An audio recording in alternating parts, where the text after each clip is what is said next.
दोस्तों, आज मैं आपको मनुष्यों के कर्म पर कहानी सुनाता हूँ। जो पाखंडी लोग होते हैं, जो झूठ छल कपट से जो धन कमाते हैं, दूसरे लोगों को ठगते हैं, उनकी क्या दुर्दशा होती है। चलिए हम इस कहानी के माध्यम से समझते हैं। एक बार भगवान रामचंद्र जी अपने चारों भाइयों सहित गुरु वशिष्ठ जी के साथ पुण्य पर्व के समय पर सरयू नदी में स्नान करने जा रहे थे।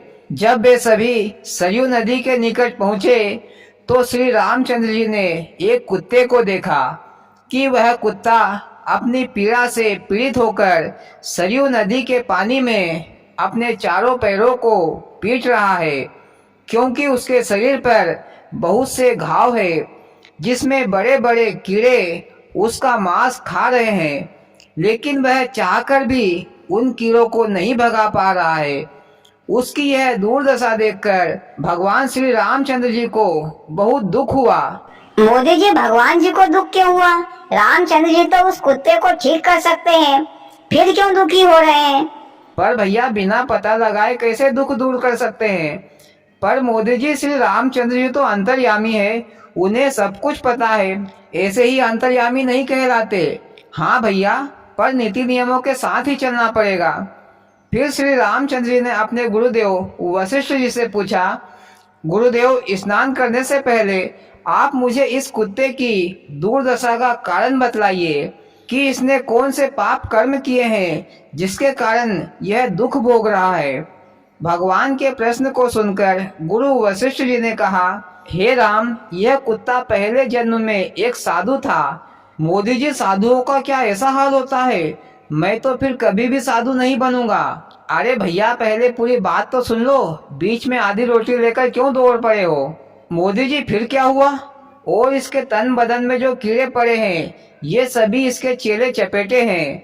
जब ये साधु था तो अपने चेले चपेटों से खूब झूठ बोलकर धन कमाता था, अपने चेले चपेटों को छल कपट झूठ से ठगता था।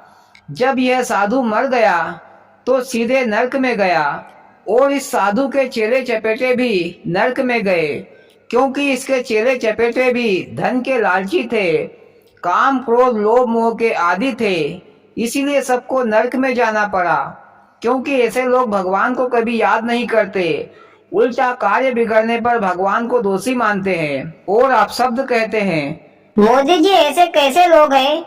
काम बन जाता है तो खुद की बड़ाई करते हैं और सीना चौड़ा करके ये कहते हैं कि मैंने ये कार्य किया, पर भगवान को भूल जाते हैं। पर जब कार्य बिगड़ जाता है तो उस समय भगवान जी की याद आ जाती है, भगवान जी को दोषी और अपशब्द कहने लगते हैं। अरे वाह रे इंसान! हाँ भैया, 100 आने सच कहा, इसीलिए तो नरक भोगते हैं। और जब नरक भोगने के पश्चात जब दोबारा जन्म लेते हैं तो पिछले जन्मों का कर्ज बाकी रह जाता है। जो भी कर्ज पिछले जन्म में किए थे वो तो नरक भोगने के बाद भी रह जाता है। इसीलिए उस साधु का जन्म एक कुत्ते के रूप में हुआ है, और इसके शरीर पर जो कीड़े हैं वह सब इसी साधु के चेले चपेटे हैं, क्योंकि पिछले जन्म में साधु बनकर चेले चपेटों का धन छल कपट झूठ बोलकर खाया था। इसीलिए वे सभी चेले चपेटे अपने कर्ज के तौर पर इस कुत्ते का मांस खा रहे हैं। किसी भी जीव को हर जन्म में कर्ज चुकाना ही पड़ता है। गुरु जी के मुख से ये बातें सुनकर भगवान श्री रामचंद्र जी ने कहा, गुरु जी, तो क्या किसी भी साधु संत को अपना चेला नहीं बनाना चाहिए? तो गुरु जी ने कहा कि जो साधु संत स्वर्ग और सुख चाहता है उसे चेले नहीं बनाने चाहिए।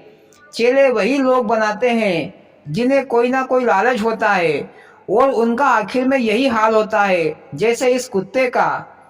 फिर गुरु वशिष्ठ जी की ये बातें सुनकर वहां पर आए हुए कई साधुओं ने अपने चेले चपेटे नहीं बनाने की प्रतिज्ञा की, और सभी स्नान करके अपने अपने लोग चले गए और कहानी खत्म।